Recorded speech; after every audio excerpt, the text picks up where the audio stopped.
Shalom, dear friends.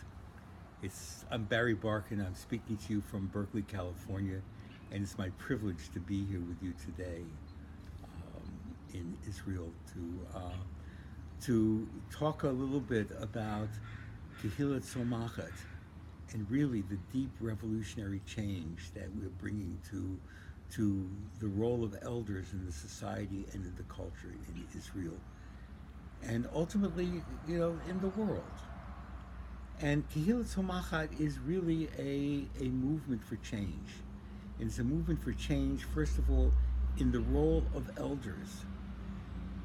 We have many stereotypes of aging, most of which are negative, that people take and make their own.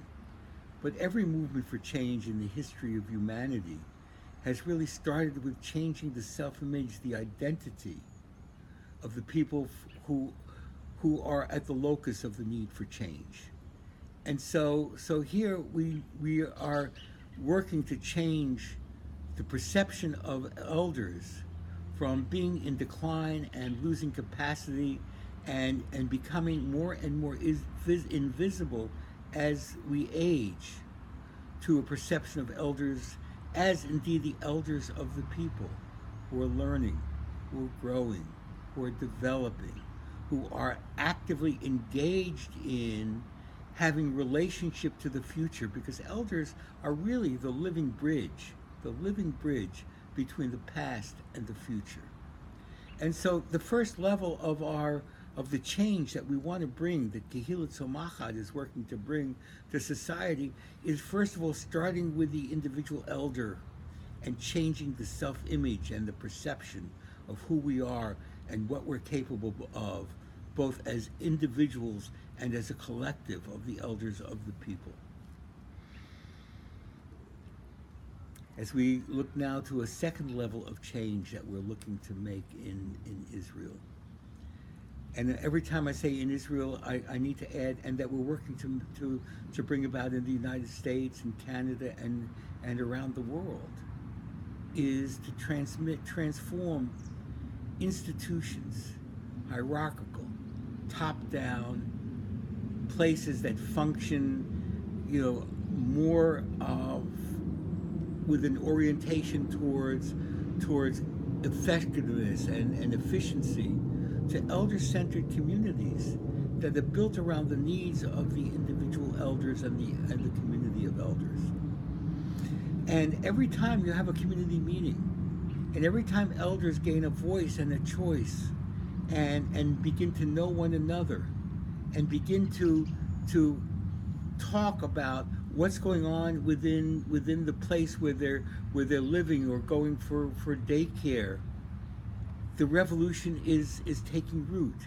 And every time they participate in the decisions that go on within the home and the institution, the revolution from institution to community is increasing.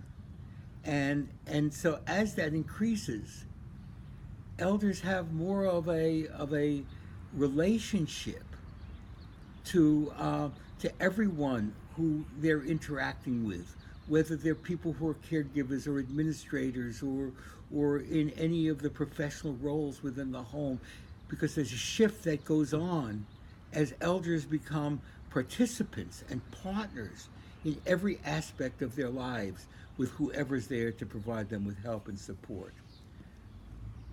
The third level, and the first two levels of the transformation that I spoke about are already going on within Kehila Tzomachat.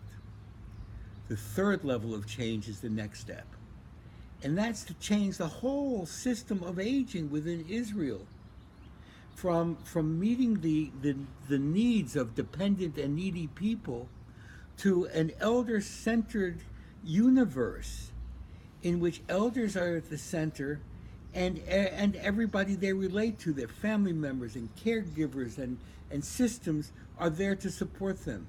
Now what this means is that it unleashes the tremendous energy, the tremendous vision, the tremendous capacity for mutual support that elders have into the mix of meeting the needs of elders.